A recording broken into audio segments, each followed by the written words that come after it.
오늘 말씀에는 천사들에 관해서 나오는 내용이 있습니다. 그러나 내용의 중심은 천사들에 대한 내용이라기보다는 예수 그리스도가 누구이신가를 다시 자세하게 또 얘기를 해 주십니다.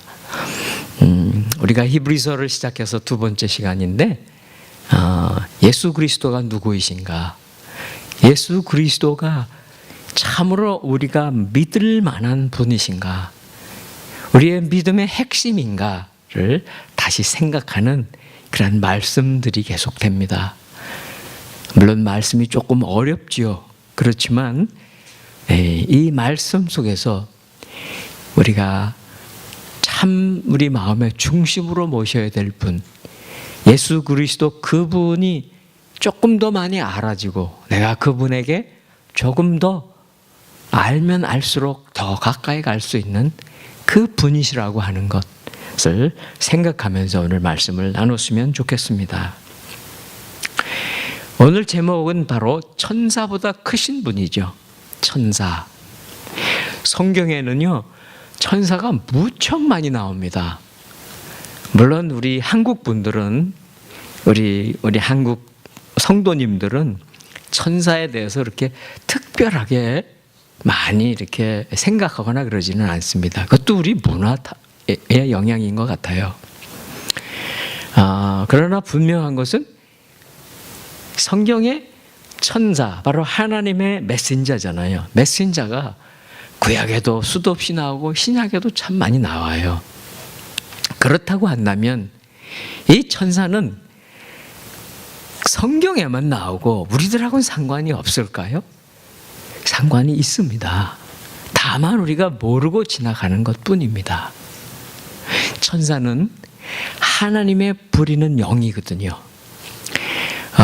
그러니까 우리가 살고 있는 이 시간 속에, 공간 속에 우리는 제약이 있잖아요. 그렇지만 천사는 시간의 제약, 공간의 제약을 받지 않는 존재입니다. 물론 우리들보다 능력이 뛰어납니다. 우리들보다 탁월합니다. 그래서 때로 우리 한국 성도님들은 그렇지 않지만 이스라엘 성도들, 이스라엘의 구약의 많은 사람들, 또 이스라엘 사람들은 천사를 참 숭배했습니다. 천사를 경배했다는 거예요. 그래서 이 히브리서에 오늘 나오는 내용은 바로 이스라엘 사람들, 히브리 사람들, 천사를 숭배했던 사람들에게 그 천사들보다, 당신들이 섬기고 경배하는 천사들보다 예수 그리스도, 바로 예수님이 얼마나 위대하신 분인가를 얘기해 주려고 하는 거예요. 여러분들 혹시 기억나십니까? 성경에 나오는 천사? 어디가 기억이 나실까요? 아브라함, 그렇죠? 아브라함은 손님들을, 나그네를 대접합니다. 나그네, 그러니까 보통 사람들처럼 이게 나그네 같이 그런 여행객 차림으로 왔을 때 그 천사들을 대접하는데, 그 천사들을 대접하고 큰 복을 받죠. 그 처음에 천사인지 모르고 대접했는데 천사였던 거예요. 사실 그 천사는 왜 왔습니까? 아브라함에게 복을 주시기 위해서 하나님이 보낸 메신저이기도 했지만 소돔과 고모라를 멸망시키기 위해서 왔어요. 그러니까 하나님이 직접, 하나님이 부리시는 영이고 하나님이 하시는 일을 와서 멸망하고 심판하는 일도 하는 거예요.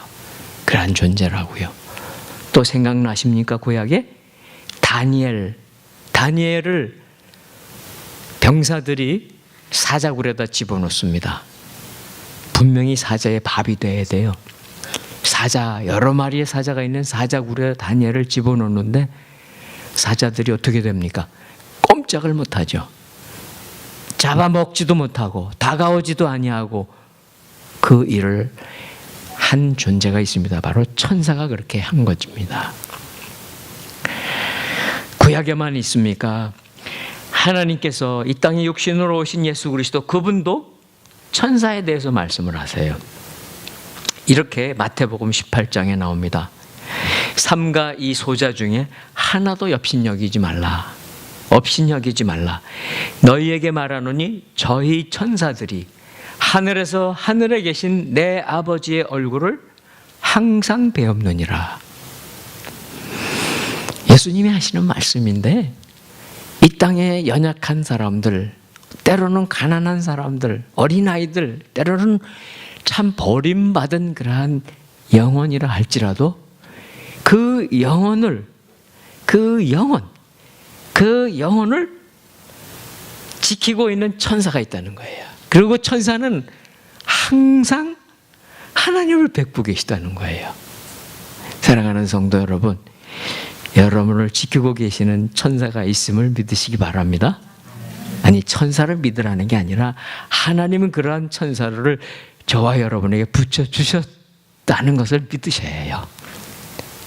우리는 천사를 믿는 게 아니고 하나님 믿죠. 하나님의 메신저입니다. 하나님의 도구입니다. 물론 천사는 여러 가지 모습으로 성경에 나타나고 있어요. 오늘날 사람들은, 우리 한국 성도님들은 천사 숭배 별로 안 합니다. 그러나 이 캐톨릭 계통의 우리 멕시코 사람들이나 이런 사람들, 그런 사람들 천사 숭배 많이 합니다. 성자 숭배 이런 것들이 다 천사 숭배하고 연결이 되어 있어요. 그런데 우리는 직접적으로 천사를 숭배하지 않는데 그러한 비슷한 일을 하는 게 있어요. 무엇인가 하면, 천사는 원래 하나님이 만들어주신 피조물입니다. 탁월한 능력을 가져서 그렇게 하나님이 부리는 특별한 존재들인데, 그런데 사실은 그 천사들 가운데 아주 탁월한 한 천사가 하나님을 배신하고 쫓겨나서 마귀가 됩니다. 루시퍼죠. 천사장이었던 루시퍼. 뿐만 아니라 그 천사장이 다른 많은 졸개 천사들도 데리고 왔습니다. 바로 귀신들입니다. 우리들은 천사를 숭배하지는 않는데 세상의 사람들, 우리 한국 사람들 중에 그런 사람들이 많이 있습니다. 점치는 사람들, 그렇죠? 우리 믿는 사람들은 그렇지 않습니다만 사주팔자를 보는 사람들, 그렇죠? 자녀들 결혼시키거나 할 때 궁합을 보는 사람들, 또는 이 서양 문화 속에서는 별자리 점을 치는 사람들, 사단을 숭배하는 사람들, 그런 사람들이 있습니다. 그들의 마음 가운데 무엇을 숭배하는 것일까요? 초월적인 어떤 존재를 숭배하는 거예요. 바로 이 마귀와 귀신들은 우리들보다 뛰어납니다. 우리들이 갖고 있지 않은 그러한 능력을 가지고 있어요. 점이 어느 정도 맞는데, 물론 점친다 그래서 미래를 맞추지는 못합니다. 근데 사람들은 무엇을 오해하는가? 과거를 귀신같이 맞추거든요. 그렇잖아요. 그러니까 우리보다 뛰어난 능력을 귀신들이, 점쟁이들이 가지고 있는 거예요. 그것을 듣고 그것을 따라간다면 숭배하는 거죠. 말하자면 영적인 존재를 숭배하는 마음이 사람들에게는 있다는 거예요. 그래서 사단과 이 귀신들은 그 틈을 타고 들어옵니다. 그 틈을 타고 들어와서 믿지 않는 사람들 혹은 믿는 사람들조차도 쓰러뜨립니다. 그것이 바로 영적인 힘이에요. 그런데 오늘 이 히브리서를 받는, 이 편지를 받는 사람들은 누구입니까? 그들은 이스라엘 사람들이고 천사를 잘 알고 있고 천사를 숭배하는 문화 속에 살았던 사람들입니다. 그런데 그들에게 십자가에 달리신 예수 그리스도라고 하는 그 분은 참 보잘것없는 분입니다. 그들의 문화 속에서 보면 그렇다는 것입니다. 실제적으로 그들이 생각할 때 물론 죄는 없으십니다. 예수님이 원래 죄가 없으셨는데도 불구하고 죄를 덮어 쓰신 거예요. 그 죄목은 무엇이었습니까? 반역자입니다. 로마의 반역자고 그 다음에 유대교의 신성 모독 범죄자입니다. 엄청난 죄를 뒤집어 씌워서 죽였잖아요. 이스라엘 사람들이 봤을 때 누가 더 탁월하냐 그거예요. 반역죄, 신성 모독죄를 쓰고서 십자가에 달린 처형당한 그분과 천사와 누가 더 탁월하냐는 거예요. 그들의 문화 속에 보면 천사가 더 탁월합니다. 그런데 그것이 아니라고 하는 것을 오늘 이렇게 말씀을 통해서 계속 설명해 주고 계십니다. 예수 그리스도 그분은 그분 자신 안에 아무 죄도 없으십니다. 단지 한 가지, 저와 여러분 모든 인류 가운데 있는 죄를 대신 지시고 그 죄값을 대신 치시고 십자가에 못 박히셨고, 그리고 그 일을 통해서 이 많은 이 땅의 사람들을 구원하시고자 그렇게 하신 분이십니다. 그러니까 그 십자가에 처형됐다고 하는 강도같이, 반역자같이, 그런 악한 죄를 지은 것 같이 달리신 그 모습은 보기에 추합니다. 이스라엘 백성들 보기에 따라가고 싶지 않습니다. 그러나 그것은 바로 누구 때문입니까? 나 때문이라는 거예요. 이스라엘 백성들 한 사람 한 사람 당신들 때문이라고 말씀하고 계시는 것입니다. 네, 한번 4절 말씀 같이 한번 읽어보십니다. 4절 시작. 그 아들이 천사들보다 훨씬 뛰어나게 되셨으니 이는 그들보다 뛰어난 이름을 상속받았기 때문입니다. 천사가 가지고 있는, 물론 천사의 이름이 있는 천사도 있고 없는 이름도 있어요. 그렇죠. 예, 사단이 된 루시퍼 이름이 있었습니다. 우리가 잘 아는 선한 일, 강력한 하나님의 일꾼이 됐던 천사장들이 있습니다. 가브리엘, 미가엘. 그 이외에 성경에 보면 다른 특별한 이름들은 별로 사실 없어요. 수많은 천사들이 있어도 이름을 일일이 지어주시지 않았습니다. 아마 우리 영국에 보면 지나가는 사람 1, 지나가는 사람 2 이렇게 하듯이 천사 1, 천사 2, 천사 3 하면 됐지. 하나님 그들에게 이름을 다 일일이 안 지어주셨다는 거예요. 그렇지만 여러분 이름 다 가지고 계시잖아요. 그 이름이 바로 하나님의 자녀의 이름인데 그 자녀의 이름이 되게 만들어주신 분이 예수 그리스도세요. 그런데 예수 그리스도는 특별한 이름을 가지고 계셔요. 물론 예수는 그리스도다 하는 이름을 가지고 계시죠. 예수는 어떤 이름입니까? 자기 백성을 죄에서 구원하실 분이라는 이름이 예수예요. 예수는 여호수아와 같아요. 호세아와 같은 거예요. 그렇죠. 그리스도는 무엇입니까? 그리스도는 메시아예요. 히브리 말로는 메시아고요. 똑같은 뜻이 헬라어 말로, 그리스 말로는 그리스도예요. 그러니까 바꿔서 말씀드리면 이분, 바로 하나님의 아들이신 이분의 이름은 이 땅에 있는 모든 사람들을 죄에서 구원하실 분이시며 우리들의 메시아이십니다. 믿으시기 바랍니다. 우리들이 믿으시는, 여러분이 믿으시는 예수 그리스도가 누구이신가? 이 세상의 모든 만물은요 하나님이 창조하셨잖아요. 물론 그 중에 성경에는 이 영적인 존재, 그렇죠. 우리들은 영적이면서도 또한 육신적인 존재죠. 이 영적인 존재인 천사들을 언제 만들었는지는 나오진 않아요. 하나님의 신비에 관한 영역이에요. 그러나 저는 분명히 우리 모든 눈에 보이는 이 시간과 공간, 이것을 만드시면서 그 이전에 만드셨다고 생각해요. 이건 제 개인적인 생각입니다. 왜냐하면 성경에 안 나왔지만 분명히 천사들이 등장하잖아요. 어디서 만들었을까? 그 만물, 우리가 보는 만물을 만드시기 전에 이미 존재하셨다고요. 존재했다고요. 우리가 잘 아는 대로 창세기 1장 1절 잘 아시죠? 태초에 하나님이 천지를 창조하시니라. 다 아시잖아요. 사실은 그 한 절이 성경의 시작과 끝이에요. 그 안에 다 들어있어요. 원래 원문에 보면은요,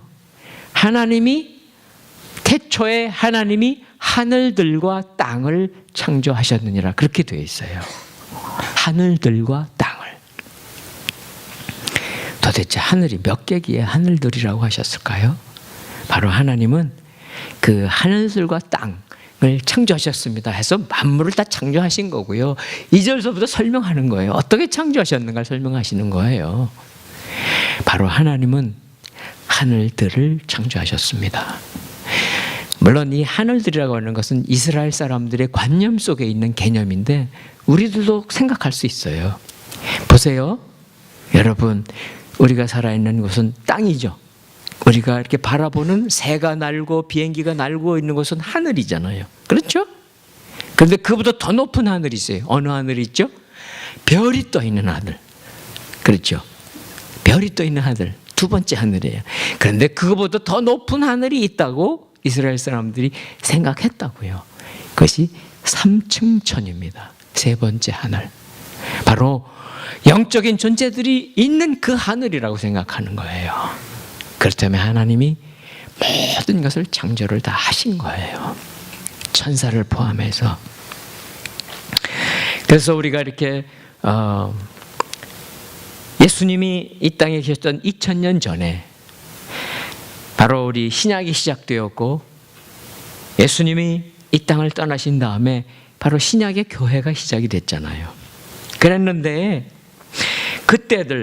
그때의 초대교회입니다. 우리 사도행전이 기록되고 했던 그 이후에 100년, 200년 이렇게 300년 초대교회 때에 어떤 이단이 나타났는가 하면 이 영은 귀하고 육은 천하다 하는 그런 이단이 나타납니다. 영지주의죠. 물론 성경에 많이 나옵니다. 신약 성경에. 이 사람들이 보기에는 육신은 그렇죠. 육신은 보면 유혹도 당하고 연약하고 배고프고 굶주리고 하잖아요. 그러니까 이거 천히 여긴 거예요. 영혼만, 우리의 정신세계의 영혼만 귀하게 여긴 거예요. 그걸 가지고 해석을 하는데 예수님을 육신을 가지고 이 땅에 태어났다는 것을 믿기가 싫었던 거예요. 그러나 분명한 것은 예수 그리스도 주님은 100% 하나님이시고 100% 사람이셨다고요. 근데 우리가 그분을 믿으려고 경배하려고 보니까 육신을 가졌다는 게 싫었던 거예요. 그래서 이단이 생겨서 예수님 육신을 가졌던 게 아니고 육신을 가진 척 했던 거야 라고 사람들을 이렇게 말하자면 잘못 인도했던 것입니다. 그러나 분명합니다. 예수 그리스도 그분은 참으로 신비하신 분입니다. 그분은 완전한 하나님이시며 완전한 우리 육신을 가졌던 그러한 분이셨던 것을 우리가 믿으셔야 합니다. 천사가 아무리 탁월해도 천사는요 육신이 없어요. 물론 아브라함에게 나그네같이 나타났습니다. 잠깐 육신의 몸을 입고 지나가는 사람처럼 나타났을 수 있습니다. 그러나 천사는 육신이 없어요. 그러나 만일 여러분이 우리 예수님께서 이 땅에 계셔서 육신을 가지시고 십자가에 지시고 죽으셨다가 다시 사흘 만에 부활하셨잖아요. 그리고 부활하신 몸을 가지고 계세요. 지금도 가지고 계세요. 우리가 언젠가 그분을 만날 것입니다.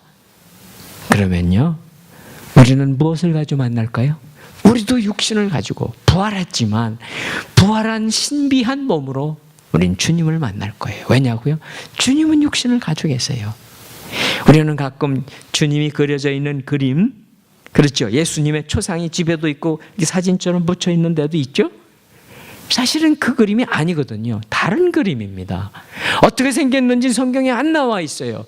다만 우리가 성경을 통해서 알 수 있는 것은 예수님의 몸의 얼굴의 모습은 그렇게 미남이 아니라고요. 그렇죠? 이사야에서도 나오고 잘생긴 모습도 아니고 육체적으로 강건한 그런 모습도 아니라고요. 그래서 사람들은 자꾸 근사한 모습을 그린 것뿐입니다. 그러나 분명한 것은 우리는 그분이 가지셨던 몸을 가지고 부활하신 예수 그리스도를 우리도 부활한 몸으로 다시 만날 것을 믿으시기를 바랍니다. 그분이 예수 그리스도이십니다. 우리 5절 한번 같이 읽도록 하십니다. 5절입니다. 시작. 하나님께서 언제 천사들 가운데 누구에게라도 너는 내 아들이다, 오늘 내가 너를 낳았다 라거나 또다시 나는 그의 아버지가 되고 그는 내 아들이 될 것이다 라고 말씀하신 적이 있습니까? 이 말씀은요, 구약의 시편에 나오는 말씀, 사무엘하에 나오는 말씀이에요. 그러니까 이스라엘 사람들, 히브리 사람들은 구약을 잘 압니다. 아니, 구약을 공부를 많이 한 사람들이 너무 많습니다. 다만 그 뜻이 의미하는 것이 뭔지 모르는 것뿐이었어요. 그 뜻을 설명해 주면서 그 말씀이 바로 예수 그리스도에 관한 말씀이라는 것을 설명하고 있는 거예요. 천사들에게 이런 얘기를 하지 않았다는 거예요. 보니까 너는 내 아들이다. 너는 내 아들이다. 오늘 내가 너를 낳았다. 라는 말씀이 시편에 있어요. 시편 2편 7절에 나와요. 이 말씀을 기록을 했는데 그 말씀이 가르치고 있는 분이 바로 예수 그리스도시라는 거예요. 그러면 예수님에게 실제 이 말씀을 언제 하셨습니까? 우리는 신약 성경에서 이 말씀을 듣게 됩니다. 신약 성경에 보면은요, 내 아들이라고 언제 말씀하십니까? 첫 번째는 요단강에서 세례 요한이 예수님을 세례를 줍니다. 예수님은 세례받을 필요가 없죠. 죄가 없으신데도 불구하고 우리 때문에 우리를 대표해서 대신에 세례를 또 받으셨습니다. 그때에 세례받고 요단강에서 나올 때에 하늘에서 음성이 들립니다. 기억나시죠? 뭐라고 음성이 들렸습니까? 이는 내 사랑하는 아들이다. 또 이어서 내가 기뻐하는 사람이다. 이렇게 나오죠. 이것은 바로 시편, 이미 시편에 있었던 말씀입니다. 누구를 보고 내 아들이다라고 하나님이 직접 말씀하시는 그러한 천사가 있었냐는 거예요. 없죠. 천사를 보고 아들이라고 하실 수는 없죠. 천사는 하나님의 종입니다. 그렇죠. 하나님의 부리는 영입니다. 그뿐입니다. 그리고 또 이렇게 말씀이 있다는 거예요. 오늘 내가 너를 낳았다. 내가 너를 낳았다. 천사를 물론 만드셨으니까 우리가 세상에 있는 어떤 물건을 만들었다면 그 물건을 만든 자동차를 만들었던 시계를 만들었던 악기를 만든 사람이 있잖아요. 그 만든 사람은 마치 아버지 같은 거죠. 어머니 같은 존재죠. 만들었으니까. 그런데 하나님께서 이 땅에 있는 물론 많은 것 다 만드셨으니까 다 하나님이 낳았다 이렇게 뭐 일반적으로 말할 수 있지만 여기 그런 뜻은 아니거든요. 이것은 분명히 특별한 방법으로 낳았다고요. 오늘은 언제였을까요? 바로 2000년 전입니다. 이 땅에 독생자 예수 그리스도가 오셔야만 하는 그때입니다. 오늘이라고 한 바로 그날 예수님은 이 땅에 정말 초라한 곳에 초라한 어머니의 그 아들로 태어납니다. 물론 보통 우리들과 같이 아버지와 어머니 사이에 우리 자녀로 태어난 것이 아니고 성령께서 마리아라고 하는 처녀의 몸을 빌려서 이 땅에 태어납니다. 그것은 바로 신약성경의 마태복음 또 누가복음에도 다 설명 나오죠. 그렇습니다. 하나님이 특별한 방법으로 오늘 내가 너를 낳았다라고 하면서 이 땅에 오신 분, 그분이 바로 예수 그리스도인 거예요. 물론 오늘 이 5절에 있는 말씀에 보면은 이렇게 내 아들이 될 것이다. 나는 너의 아버지가 되고 너는 나의 아들이 될 것이다. 이런 말씀이 천사들에게는 이루어지지 않습니다. 그런데 놀랍게 이루어집니다. 그것은 바로 여러분들이 그렇게 되는 거예요. 제가 그렇게 되는 것입니다. 바로 예수 그리스도 때문에 십자가에 달리신 그분이 나의 주님입니다. 그분이 나의 메시아입니다라고 고백하는 모든 사람들은 하나님의 아들이 되고 하나님의 딸이 되는 것입니다. 바로 하나님이 낳은 것과 같은 존재로 우리가 바뀌는 것입니다. 천사는 그렇게 될 수 없습니다. 자, 이제 그 다음으로 또 진행해 보겠습니다. 6절 같이 읽습니다. 6절 시작. 그리고 또 그 마다들을 이 세상에 끌어오실 때에 하나님의 모든 천사들은 그에게 경배하라고 말씀하셨습니다. 바로 예수 그리스도가 이 땅에 오실 때에 그 무천사들, 물론 이제 땅에 떨어지고 타락한 천사 말고도 수없이 많은 하나님의 천사가 있었으니까요. 그 수많은 천사들이 어떻게 하라고요? 이 땅에 태어나신 그 아들에게 경배해야 된다는 거예요. 천사들이 물론 하나님 곁에서 수종듭니다. 가까이 갈 수 있습니다. 그렇지만 수종드는 자에 지나지 않습니다. 그러나 이 땅에 오신 예수 그리스도 그분은 하나님의 아들이시면서 아버지이신 하나님의 명령대로 예수 그리스도에게 경배해야 됩니다. 경배한다는 것은 무엇입니까? 예배 드려야 된다는 거예요. 물론 우리 신약 성경에 보면은 이렇게 경배한다는 얘기가 구체적으로 나오지는 않습니다. 그러나 우리가 잘 아는 대로 누가복음 2장에 보세요. 누가복음 2장에 보면 예수님이 탄생했을 때에 그 소식을 누구에게 알려줍니까? 종교 지도자들에게, 제사장들에게 알려주지 않고요. 들에서 양치는 참 불쌍한 사람들, 그 당시에 가장 천한 계층에 있었던 양치기들에게 가서 알려줍니다. 그래서 목자들에게 천사들이 오는 거예요. 목자들이 천사들의 음성을 듣는 것입니다. 수많은 천군, 천사들과 함께 하나님을 찬송합니다. 지극히 높은 곳에서는 하나님께 영광이요 땅에서는 하나님이 기뻐하신 사람들 중에 평화로다 라며 찬송하는 게 누구였다고요? 바로 천군 천사였습니다. 세상 사람들은 몰라도 하나님은 그렇게 하셨던 거예요. 그리고요 또 예수님이 공생애를 시작하실 때 어떤 일이 있었습니까? 예수님이 공생애 시작하실 때에 광야로 끌려가십니다. 세례를 받으신 다음에 광야로 성령이 이제 인도해서 가죠. 근데 거기서 40일 동안 굶으시고 그리고 사단에게 시험을 받습니다. 그렇죠. 우리가 잘 아는 대로 그 세 가지 시험을 통과하시지 않습니까?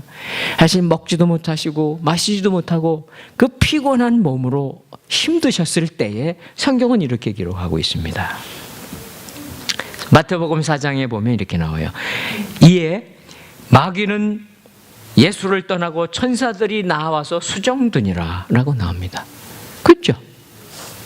예수님이 그렇게 시험을 통과하시고 힘들고 연약해졌을 때 하나님은 천사를 보내서 위로해 주시고 힘을 주시고 격려해 주시는 일을 하셨던 거예요.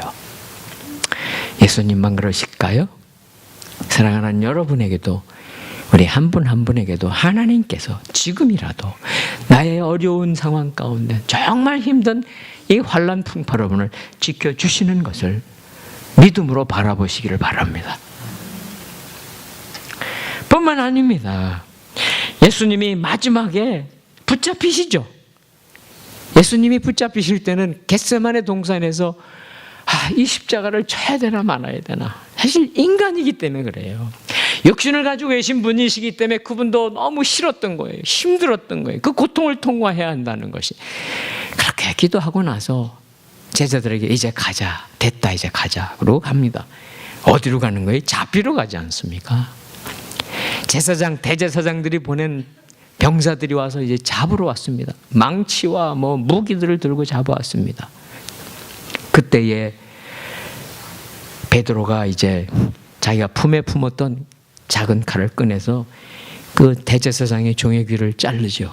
그렇죠. 그런다고 피할 수 있습니까? 피할 수 없습니다. 그때에 예수님이 말씀하세요. 베드로와 그 제자들에게 말씀하시면 이렇게 말씀하십니다. 마태복음 26장에 나와요. 베드로 너는 내가 내 아버지께 구하여 지금 12영도 더 되는 천사를 보내시게 할 수 없는 줄로 아느냐. 12영이라는 건 12부대입니다. 12개의 사단이라도 좋고 대대라도 좋고 하여튼 수없이 많은 하늘의 천사들을 예수님이 부를 수 있다는 거예요. 근데 왜 안 부르십니까? 부르시면 안 잡힙니다. 부르시면 십자가 안 지실 수 있습니다. 예수님이 힘이 없으셔서 잡힌 게 아니고요. 예수님이 힘이 없으셔서 십자가 지신 게 아니고요. 그렇게 못 박히시고 가신 멜류관 쓰신 이유는 단지 나 때문입니다. 여러분 때문입니다. 분명히 주님은 이 땅에 첫 번 오셔서는 이렇게 고난의 모습으로 오셨습니다. 그리고 끝까지 고난을 당하셨습니다. 그러나 이제 하나님께서 우리에게 약속해 주신 대로 예수 그리스도 그분은 다시 오실 것입니다. 다시 오실 겁니다. 언제일지 우리는 알지 못합니다. 그때는 어떻게 오실까가 또 성경에 나옵니다. 그런데 그때 누가 등장하느냐? 천사가 등장합니다. 바로 다시 오시는 재림 때에 천사들이 드디어 예수 그리스도를 경배하게 됩니다. 온 천군 천사들이 경배하게 되며 그 천군과 천사들은 어떤 일을 하는가? 예수님을 심판장으로 하여 그 심판을 때 예수님 혼자 하시지 않잖아요. 예수님도 하시고 심판하는 역할을 하는 천사들이 되는 거예요. 물론 천사들뿐이 아닙니다. 우리 주님의 이름 때문에 구원받고 들림받은 모든 성도들은 바로 천사들처럼 우리들도 그런 존재가 돼서 심판하는 사람들이 다 될 겁니다. 우리들도 악한 자들을 밟으리라라고 성경은 분명히 말씀하고 있습니다. 사랑하는 성도 여러분, 여러분들도 우리들도 들림받아 올라가고 구원받아서 우리 주님과 함께 우리도 이제 악한 모든 존재들, 악한 그런 영들을 짓밟고 그렇게 심판하는 권세가 있는 그런 사람들이 되실 것을 믿으시기를 축원합니다. 여러분들은 그러한 분들입니다. 자, 또 여기 이제 말씀들이 많이 있습니다. 우리가 일일이 다 나눌 수는 없지만 우리가 한번 뒷부분으로 한번 가보겠습니다.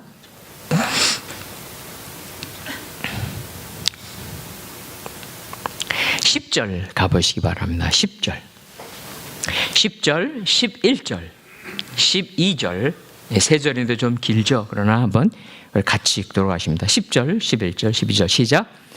또 주여, 태초에 주께서 땅을 세우셨고 하늘도 주의 손으로 지으신 것입니다. 그것들은 부서질지라도 주께서는 영원히 계실 것이요 모든 것은 옷과 같이 낡을 것입니다. 주께서 그것들을 겉옷처럼 말아 올리실 것이니 그것들이 옷처럼 변할 것이나 주는 한결같으시며 주의 세월은 끝이 없을 것입니다 라고 하셨습니다. 이 내용은 시편 102편에 나오는 말씀입니다. 여기서 또 예수 그리스도가 누구신지를 우리가 잘 알지만 다시 한번 확인했으면 좋겠습니다. 예수 그리스도 그분은요, 얼마나 탁월하신 분이신가. 10절에 보니까 이렇게 나옵니다. 주여. 이 바로 주여는 이 땅에 오신 예수 그리스도를 가르칩니다. 태초에 주께서 땅을 세우셨고 하늘도 주의 손으로 지으셨습니다. 누구라고 그러시는 거예요? 예수 그리스도 그분은 창조자이십니다. 그분이 바로 만드시지 않은, 그분을 통하지 않고 만들어진 것이 하나도 없는 분이세요. 우리가 믿는 우리의 구세주 되신 예수 그리스도 그분은 정말 탁월하신 분이십니다. 만물을 만드셨다면 나를 만드신 분이십니다. 나를 만드셨기에 물론 때로 우리는 연약하죠. 우리는 힘도 별로 없죠. 우리는 뭐 세상 사람들 같이 이렇게 큰 걸 가지고 있지도 않죠. 권세도 없죠. 혹시는 재물도 없죠. 그럴지라도 상관없어요. 왜냐고요? 하나님이 분명히 내 아버지시고 나를 만드신 분이셨다면 나를 이대로 연약한 상태로 놔두시지 않으십니다. 그분은 분명히 우리가 가지고 있는 이 한계, 우리가 가지고 있는 연약함, 때로는 질병으로 약해 있습니다. 때로는 우리가 점점 약해지는 세월 때문에 약해질 수 있습니다. 아니면 세상 사람들은 눌려서 약합니다. 그럴지라도 하나님 우리를 얼마나 존귀한 자로 만들 수 있는 분인가를 알게 해주십니다. 그리고요, 11절, 12절은 아주 놀라운 말씀을 해주고 계세요. 그것은 무엇입니까? 하늘과 땅. 우리가 이 하늘과 땅이 얼마나 변치 않고 든든합니까? 세상 사람들은요, 옛날서부터 수천 년서부터 믿었던 대상들이 뭐냐면 변치 않는 것들이에요. 큰 바위 덩어리, 큰 나무, 그렇죠? 동네에 가면 있는 뭐 수백 년 된 나무, 천년 된 나무 다 숭배했다고요. 해와 달과 별을 숭배했습니다. 왜냐하면 항상 거기 있었으니까. 그렇지 않습니까? 그렇지만 오늘 이렇게 말씀하십니다. 그것들, 세상 사람들이 숭배하는 그렇게 큰 큰 거, 놀라운 거, 제자리에 있는 것 같은 그 큰 산들, 태산들, 아니 하늘조차도 끝나는 날이 온다는 거예요. 이 끝나는 날에 관련된 분이 바로 예수 그리스도이시라고 말씀합니다. 여기 보니까 11절에 이렇게 나와요. 그것들은 부서진다는 거예요. 부서진다, 없어진다는 것입니다. 파괴된다는 거예요. 지금은 그 자리에 다 있습니다. 아니 수천 년 동안 물론 과학자들은 수억 년이라고도 하고 하지만 자세한 걸 우리가 다 계산할 수는 없습니다. 그러나 그렇게 오랫동안 제자리에 있었던 것 같던 산들도 하늘들도 다 사라지는 날 온다는 거예요. 이 히브리서 1장에만 나오지 않습니다. 베드로 후서 3장에 보면 이렇게 말씀이 나와요. 그러나 주의 날이 도둑같이 오리니 그날에 하늘이 큰 소리로 떠나가고 물질이 뜨거운 불에 풀어지고 땅과 그 중에 있는 모든 일이 드러나리로다 라고 말씀하십니다. 하늘이 큰 소리를 내고 큰 폭발음이나 엄청난 그런 소리를 내고 떠나가는 것이고요. 물질이 불에 풀어지는 거예요. 모든 이 세상에 있는 원소들까지 포함한 모든 물질들이 다 풀어지는 날이 올 것이라는 거예요. 모든 존재의 근거들이 사라지는 날이 올 것이라는 거예요. 그날이 바로 우리 주님이 다시 오시는 그날입니다. 그래서 주님은 11절, 12절에 보면 이렇게 말씀하고 있어요. 모든 것은 옷과 같이 낡을 것이다. 그렇죠. 세상에 보이는 모든 것 다 낡아지고 사라질 것입니다. 심지어는 어떻게 된다고 12절에 보니까 그것들은 겉옷처럼 말아 올라간다고 나옵니다. 성경의 다른 곳에도 나옵니다. 하늘이 이렇게 우리가 큰 종이 조각을 이렇게 불로 태우면 나중에 재만 남잖아요. 그러면 그 재가 되기 전의 상태가 어때요? 종이들이 처음에는 멀쩡한 종이가 타기 시작하면 시커매지면서 우글쭈글해지기 시작합니다. 그리고 재가 되는 거예요. 그러한 걸 설명하고 있는 것입니다. 세상은 사라집니다. 사라질 수밖에 없습니다. 우리가 하나님이 우리에게 주신 시간과 공간의 시작이 있지만 끝이 반드시 있습니다. 그러나 염려하지 마세요. 왜냐고요? 예수 그리스도께서 계십니다. 12절에 그분이 이렇게 나옵니다. 주는 한결같으시며 주의 세월은 끝이 없을 것입니다. 우리 주 예수 그리스도의 시간, 물론 이 땅에 오셔서 살았던 시간은 33년밖에 살지 않으셨어요. 그러나 33년이라고 하는 그 시간으로 끝나지 않았습니다. 지난 2000년 동안 그분은 부활하셔서 살아계셨습니다. 뿐만 아닙니다. 이 주님은 이 땅이 다 이렇게 휘말리듯이 재처럼 다 사라질지라도 오늘 말씀 주신 그대로 영원토록 살아계실 것을 믿으시기를 축원합니다. 이것이 오늘 주님이 어떤 분인가를 말씀해 주십니다. 만약 그분이 여러분의 구세주시라면 여러분을 어떻게 하실까요? 믿음의 눈을 여시고 그분이 내 인생을 이끌어 가시는 놀라운 구원의 역사를 우리가 소망하며 보시기 바랍니다. 이제 13절, 14절 같이 읽고 말씀을 마치도록 합니다. 13절, 14절 같이 읽습니다. 시작.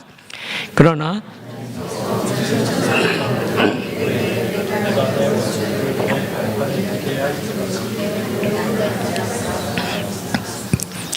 모든 천사들은 구원을 상속할 사람들을 섬기라고 하나님께서 보내신 섬기는 영들이 아닙니까?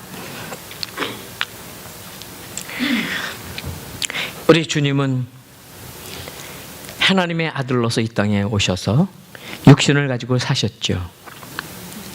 고난을 통과하셨습니다. 십자가를 지나가셨습니다. 아무 죄도 없으시면서도 얼마나 억울하실 수 있습니까? 우리 같았으면 전혀 말도 안 되는 죄를 짊어지셨으니 얼마나 크고 고통스러운 것을 통과하셨습니까? 그렇지만 하나님은 바로 십자가를 통과하신 예수 그리스도 그분을 높였습니다. 다시 원래 계셨던 자리로 올리신 거예요. 지난번 우리 히브리서 1장 1절 3절에 나왔던 것처럼 이제 그분은 하나님 보좌 우편 가장 높은 곳에 올라가 계십니다. 그리고 다시 오실 것입니다. 이 세상을 심판하러 다시 오실 것입니다. 그러면서 오늘 우리 하나님은 이렇게 우리에게 말씀해 주십니다. 비록 우리들은 지금도 여기 보시면 내가 내 원수들을 내 발판이 되게 할 때까지 시간이 가야 합니다. 주님이 다시 오실 때까지 시간이 가야 합니다. 아마 그때까지 우리들은 어려운 시간이 있을 것입니다. 때로는 아파야 되고 고생도 해야 되고 고난도 통과해야 되고 약해져야 되고 할 것입니다. 그렇지만 그것은 끝난다고 말씀하십니다. 그동안에 우리가 할 수 있는 일은 무엇이겠습니까? 그 주님을 바라보며 우리가 간절히 기도하는 거예요. 주님께 매달려서 간절히 기도하는 거예요. 하나님 아버지께 우리의 상황을 아뢰는 간절한 기도가 있어야 합니다. 그때에 그 기도를 확인해 주시고 보증해 주시는 분이 바로 예수 그리스도이십니다. 하나님 보좌 우편에서 지금 하시는 일이 무엇인가 하면 우리들을 중보해 주고 계세요. 우리가 하는 모든 기도 다 하나님께 그렇습니다. 우리 김 집사 그 양반이 하는 기도가 맞습니다. 그거 들어주셔야 됩니다. 우리 박 권사님 기도 간절히 하고 있는데 그분 기도 제목 맞습니다. 하나님 아버지 들어주셔야 합니다라고 중보하고 계신 거예요. 그 주님께 우리의 모든 기도를 올려드리는 저와 여러분 되시기를 축원합니다. 그러면 어떻게 해주시는가? 마지막 14절에 있는 것처럼 모든 천사들을 사용하십니다. 그 천사들이 하는 일은 다른 것이 아닙니다. 바로 구원을 상속할 사람들, 저와 여러분들입니다. 하나님의 자녀가 되기로 예비되어 있었고 준비되어 있었고 부르셨고 구원하신 한 사람 한 사람들을 위해서 하나님께서는 할 수 있는 모든 것을 통해서 지금도 지키고 계신데 그 중에 한 가지 방법은 바로 이 천사들을 통해서 하나님께서 우리를 섬기라고 우리들을 지켜주고 우리들을 위로하라고 보내주신 것입니다. 구약에 보면 아브라함만 천사 만난 게 아니고요, 또 다니엘만 천사의 도움으로 사자굴에서 해서 나온 게 아니고요, 또 신약에 보면 감옥에 갇혔던 베드로가 천사를 만납니다. 그분들만 천사를 만난 것이 아닙니다. 우리가 살아가는 동안에 우리 주님은 살아계셔서 우리들에게 다가오십니다. 우리들을 지켜주실 것입니다. 보호해 주실 것입니다. 그리고 주님이 나의 놀라운 하나님이라고 그렇게 경배하는 그러한 삶을 살도록 저와 여러분을 지키고 인도해 주심을 믿으시기를 주님의 이름으로 축원합니다.